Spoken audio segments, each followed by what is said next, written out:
Baik, assalamualaikum warahmatullahi wabarakatuh. Baiklah, nama saya David Khalid, NIM 45227. Saya akan membacakan hasil PPT saya untuk melengkapi nilai UTS.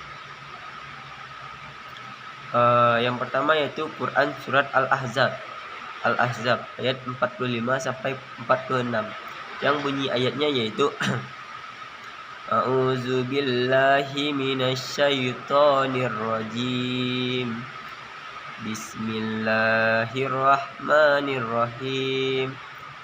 Ya ayyuhan nabiyyu inna arsalna syahidaw wa mubasysyiran wan nazira wa da'iya illallahi biiznihi wa siraja mubir. Yang artinya, hai Nabi, sesungguhnya kami mengutuskanmu untuk jadi saksi dan membawa kabar gembira dan pemberi peringatan, dan untuk jadi penyeru kepada agama Allah dengan izinnya, dan untuk jadi cahaya yang menerangi. Quran Surat Al-Ahzab ayat 45 sampai 46. Surat Al-Ahzab termasuk dalam surah Madinah yang terdiri dari 73 ayat. Nama surat Al-Ahzab memuat peristiwa yang kadak, yang penuh konspirasi antara kaum munafik dan Yahudi dalam memerangi kaum muslimin. Nama lain dari surat Al-Ahzab adalah Al-Fatihah, yang mengungkap skandal orang-orang munafik. Asbabun nuzul turunnya ayat ini adalah yang A. Ibnu Abbas menjelaskan ayat ini turun berkenaan dengan utusan Rasulullah SAW ke Yaman. B. Rasulullah mengutus Ali bin Abi Thalib dan Mu'ad bin Jabal pergi ke Yaman. Yang C. Ketika akan berangkat, Rasulullah SAW bersabda, sampaikan kabar gembira dan jangan mengusir mereka, pemuda dan jangan mempersulit mereka. Al-Mamun 2021. Yang kedua yaitu penafsiran ayat. M. Quraisy Shihab dalam tafsirnya menegaskan bahwa Nabi Muhammad adalah Nabi yang diutus kepada seluruh umat manusia, yakni untuk menjadi saksi kebenaran, membawa berita gembira bagi orang-orang beriman berupa kebahagiaan duniawi dan ukhrawi, dan pemberi peringatan kepada siapapun yang enggan menerima tuntunan Allah, serta ia juga menjadi penyeru kepada agama Allah dengan izinnya, sehingga dengan restu dan izinnya ringanlah semua beban itu, dan ia merupakan cahaya yang menerangi jalan manusia yang diliputi oleh kegelapan syirik dan kedurhakaan. Yang ketiga, keterkaitan dengan teori filsafat. Kenabian merupakan hak prerogatif Tuhan yang manusia tidak dapat mengintervensinya. Demikianlah pandangan para teolog Sunni atau kelompok ortodoks yang terjatuhkan oleh pemikiran Al-Ghazali dan tokoh Sunni lainnya. Berbeda dengan pandangan kelompok heterodoks atau di beberapa literatur disebut kelompok Helenis yang disimbolkan oleh pemikiran Ibnu Sina dan Al-Farabi. Kelompok kedunia ini menganggap kenabian merupakan sebuah keniscayaan dalam roda kehidupan, karena meskipun kenabian berasal dari Tuhan, namun secara bersamaan juga bersumber dari dalam diri manusia itu sendiri, yakni dengan potensi akal-akal yang dimilikinya. Melalui akal-akal yang dimilikinya, manusia mampu berkomunikasi dengan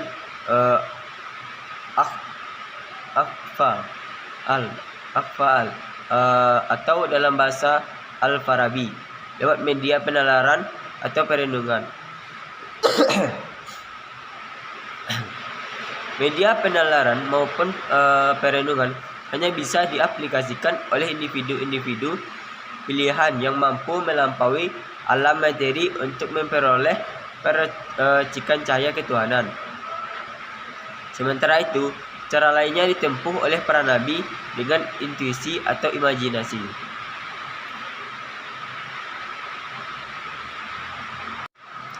Yang kedua, yang B, yaitu Quran Surat Yunus ayat 101.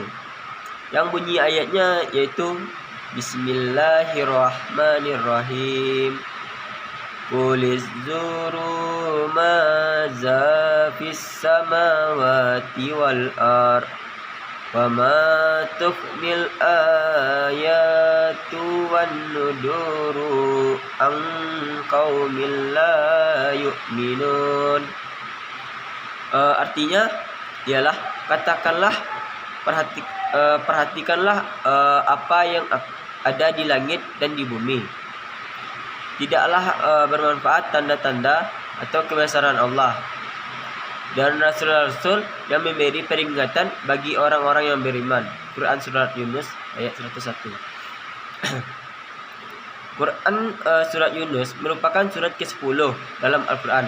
Surat ini digolongkan ke dalam surat Makkiyah karena seluruh ayatnya yang berjumlah 109 tersebut diturunkannya sewaktu Nabi Muhammad SAW belum hijrah ke Madinah, terkecuali ayat 40, 94 dan 95. Ketiga ayat tersebut diturunkan setelah Nabi hijrah ke Madinah. Penamaan surah tersebut dengan nama Yunus itu hanya simbol saja, bukan berarti dalam surah tersebut seutuhnya menjelaskan dan menerangkan kisah kenabian Yunus. As kata Yunus dalam surah tersebut hanya terdapat dalam ayat ke-98. Namun, ayat tersebut merupakan bagian terpenting sehingga pantas dijadikan sebuah nama sebagai simbol. Adapun kisah terpanjang yang tertera dalam surah tersebut adalah kisah Nabi Musa alaihissalam dengan Bani Israel yang merupakan kaumnya. Yang kedua, penafsiran ayat. As-Siddiqi atau 2000 dalam tafsir Al-Quranul Majid An-Nur. Katakanlah kepada mereka yang kamu beri petunjuk, lihatlah dengan mata kepalamu dan dengan mata hatimu pada bintang-bintang yang cermelang dan planet-planet yang terus-menerus beredar. Demikian pula matahari, bulan, malam siang, awan, hujan, udara, air, dan lain-lain yang kukuh keteraturannya dan saat indah susunannya. Jika kamu melihat semua itu dengan penuh perhatian, tentulah kamu akan meyakini bahwa Allah setelah menciptakan alam dengan bentuk dan rupa yang sangat indah ini, tentulah tidak akan membiarkan ciptaan-ciptaannya itu sebagai barang yang tidak dipedulikan dan akhirnya menjadi barang yang percuma atau sia-sia. Semua itu akan mendorong atau memberi motivasi kepadamu untuk membenarkan Rasul, beriman kepada Al-Quran dan Wahyu. Dalam ayat ini, Allah memerintahkan kepada Rasulnya agar menyuruh kaumnya untuk memperhatikan segala apa yang ada di bumi dan di langit. Mereka diperintahkan dengan mata, kepala, dan akal budi mereka agar merenungkan keajaiban langit yang penuh dengan bintang-bintang, matahari dan bulan, keindahan pergantian malam dan siang, air hujan yang turun ke bumi, menghidupkan bumi yang mati, menumbuhkan tanaman-tanaman dan pohon-pohonan dengan buah-buahan yang beraneka ragam warna dan rasa, dan hal-hal lain yang ada di muka bumi ini, yang semuanya itu terdapat tanda-tanda kekuasaan Allah, orang-orang yang berpikir dan yakin kepada penciptaannya.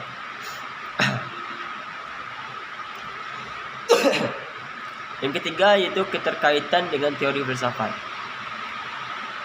Ilmu pengetahuan sains dan teknologi adalah salah satu sarana manusia untuk menuju kehidupan yang lebih baik di dunia. Oleh sebab itu, dalam Al-Quran pun tak luput memberikan petunjuk tentang ilmu pengetahuan dan teknologi bagi kehidupan manusia. Membuka dan membaca mushaf Al-Quran akan ditemukan ratusan ayat yang membicarakan tentang petunjuk untuk memperhatikan bagaimana cara kerja alam dunia ini. Seperti yang telah dikemukakan bahwa salah satu pembuktian tentang kebenaran Al-Quran adalah ilmu pengetahuan dari berbagai disiplin ilmu yang disyaratkan.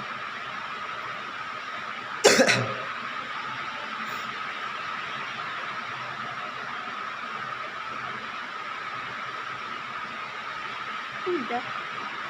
Belum.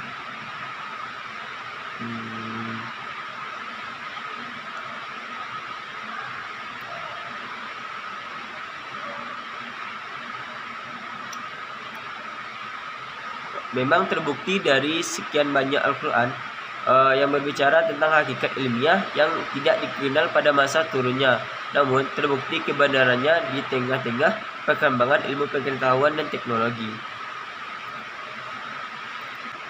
Yang C berikut Quran surat Al-Hujurat ayat 12 yang bunyi ayatnya yaitu Ya ayyuhallazina amanu manujtani kasiram minadzani inna ba'dazana ismu wa la tajassasu wa la yaftabbakhdukum ba'dan ayyuhibbu ahadukum an yakula ma'akihi maita fakaritumu wattaqullaha innallaha tawwabur rahim. Yang arti ayatnya ialah wahai orang-orang yang beriman, jauhilah banyak dari prasangka. Sesungguhnya sebagian prasangka itu dosa, dan janganlah kamu mencari kesalahan orang lain, dan janganlah ada di antara kamu yang mengunjing sebagian yang lain. Apakah ada di antara kamu yang memakan daging saudaranya yang sudah mati? Tentu kamu merasa jijik. Dan bertakwalah kepada Allah, sesungguhnya Allah Maha Penerima Tobat, Maha Penyayang. Quran surat Al-Hujurat ayat 12. Surat Al-Hujurat adalah surat ke-49 dan dalam Al-Quran surat ini tergolong surat Madaniyah, terdiri dari 18 ayat. Dinamakan Al-Hujurat yang berarti kamar-kamar diambil dari perkataan Al-Hujurat yang terdapat pada ayat keempat surat ini. Sebab turunnya surat Al-Hujurat ayat ke-12 ke dunia, Ibnu Munzir meriwayatkan kisahkan oleh seorang Munzir yang bersumber dari Ibnu Jurayj. Terdapat seorang bernama Salman Al-Farisi. Pria tersebut diketahui memiliki kebiasaan untuk tidur usai selesai menyantap makanan. Selain itu, ia juga seringkali mendengkur. Pada saat itu, ada seseorang yang mengunjing perbuatan Salman Al-Farisi. Maka dari itu, turunlah surat Al-Hujurat ayat 12 tersebut yang melarang manusia untuk saling mengunjing orang lain. Perhatikan semuanya. Yang kedua yaitu penafsiran ayat. Allah Subhanahu wa taala melarang hambanya yang beriman dari banyak prasangka, yaitu melakukan tuduhan dan pengkhianatan terhadap keluarga dan kaum kerabatan serta umat manusia secara keseluruhan yang tidak pada tempatnya. Karena sebagian dari prasangka itu murni menjadi perbuatan dosa. Oleh karena itu, jauhilah banyak berprasangka sebagai suatu kewaspadaan. Kami telah meriwayatkan dari Amirul Mukminin Umar bin Khattab bahwasanya ia pernah berkata, Janganlah kalian berprasangka terhadap ucapan yang keluar dari saudara mukminmu kecuali dengan prasangka baik. Sedangkan engkau sendiri mendapati adanya kemungkinan upacara itu mengandung kebaikan. Dan janganlah sebagian kamu menggunjing sebagian yang lain. Pada potongan ayat di atas terdapat larangan berbuat gibah. Rasulullah SAW telah menafsirkan sebagaimana yang ditegaskan dalam hadis yang diriwayatkan oleh Abu Dawud dari Abu Hurairah, yang artinya ditanyakan, "Ya Rasulullah, apakah gibah itu?" Beliau menjawab, "Engkau menceritakan perihal saudaramu yang tidak disukainya." Ditanyakannya lagi, "Bagaimana bila keadaan saudaraku itu sesuai dengan yang kukatakan?" Rasulullah SAW itu menjawab, "Bila keadaan saudaramu itu sesuai dengan yang kukatakan, maka itulah gibah terhadapnya. Dan jika padanya tidak terdapat yang engkau katakan, maka engkau telah berbohong." At-Tirmizi mengatakan hadis ini sahih. Innallaha tawwabur rahim. Dan bertakwalah kepada Allah, sesungguhnya Allah Maha Penerima taubat lagi Maha Penyayang. Yakni dalam segala perintah dan larangannya yang diberikan kepada kalian, jadikanlah ia sebagai pengawas kalian dalam hal itu, dan takutlah kepadanya, dan Maha Pengampun bagi orang-orang yang bertaubat di jalannya, dan Maha Penyayang bagi orang-orang yang bersandar kepadanya. Yang ketiga yaitu keterkaitan dengan teori filsafat. Al-Ghazali mendefinisikan etika sebagai suatu ilmu yang digunakan untuk mendapatkan kebaikan dan menghindari kejahatan bagi jiwa. Pemikiran Ibnu Maskaweh mengenai etika dapat dibagi dalam 3 bagian, yaitu cara memperoleh kebaikan, cara menjaga kebaikan tersebut atau memelihara jiwa agar tetap sehat, dan cara menghindari jiwa yang jahat.